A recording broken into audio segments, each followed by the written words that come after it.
They do want do-overs, though, however, in Nigeria. No surprise, I just did the video a while back on Stacey Abrams.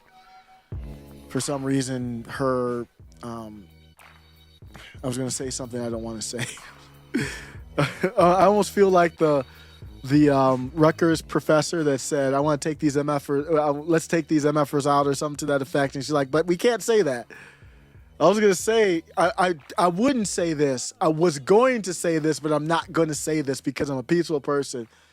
I'm not going to say that Stacey Abrams and her fat ass was over there in Nigeria meddling in their process and looking at it. I won't say that because I'm a peaceful person.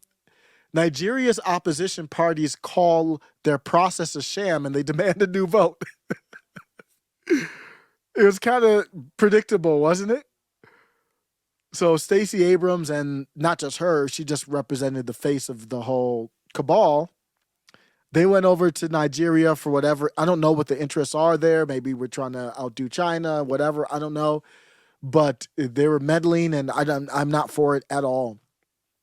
And the outcome is kind of like our outcome. It's strikingly similar. The main Nigerian opposition parties are like, let's run them back. We don't like what happened for the main country's presidential process, saying that the Saturday's process was marred by, wait for it, violence, the R word, which I substitute fortification for.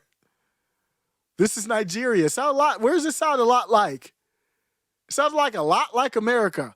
The process, and they've lost confidence in the authorities dealing with the process. Process observers reported widespread failings by the process commission and a long delay of the results, fueling what? Mistrust in the process. Welcome to democracy in 2023, Nigeria. You're doing it so perfectly. It's just like us. I feel like you're our little brother now. We have a relationship that many other people can't relate to.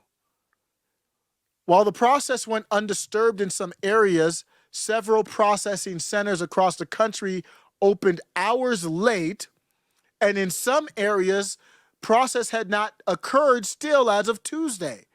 Violent attacks and process intimidation also marred the polls in some areas and disenfranchised voters. Sounds a little bit like what happened in Arizona. I don't know of any, violence that happened in Arizona, but we had we had a 20-inch ballot printed on a 19 image, and it was just a mess. It's the same thing.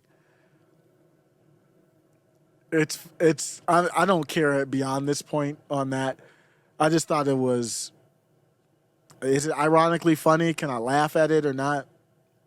We gotta laugh to prevent from crying. Welcome to democracy. Welcome to. I don't know what they're. I don't know if they have a representative republic or what they have in Nigeria. I actually honestly don't care. Welcome to Democratic Party rule, Nigeria. How does it feel? Are they going to come out with a Time article? Are they going to come out with a Time article about the cabal in Nigeria? The secret cabal that saved Nigeria's process. The truth about the cabal. I think they might just need to recycle this article for Nigeria. The infamous secret history of the shadow campaign. This was the OJ if I did it moment.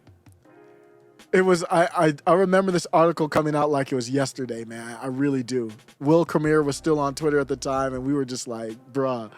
Like, they just flat out just talking about it now. A weird thing happened right before the Nigerian process. The Nigeria was braced for chaos. Liberal groups had vowed to take to the streets, planning hundreds of protests wherever they did. That's pretty much what they were talking about there. And let's fast forward to my favorite part. Why I use the word fortification. So I'm gonna read this paragraph for you, Nigeria. Let me find it. I'm gonna read this one for you, Nigeria. That's why the participants want the secret history of the Nigerian process told. Even though it sounds like a paranoid fever dream, a well-funded cabal of powerful people ranging across industries and ideologies working together behind the scenes to influence perceptions, change rules and laws, steer media coverage, and control the flow of information. They weren't R-wording the process, Nigeria. They were just fortifying it. It's okay.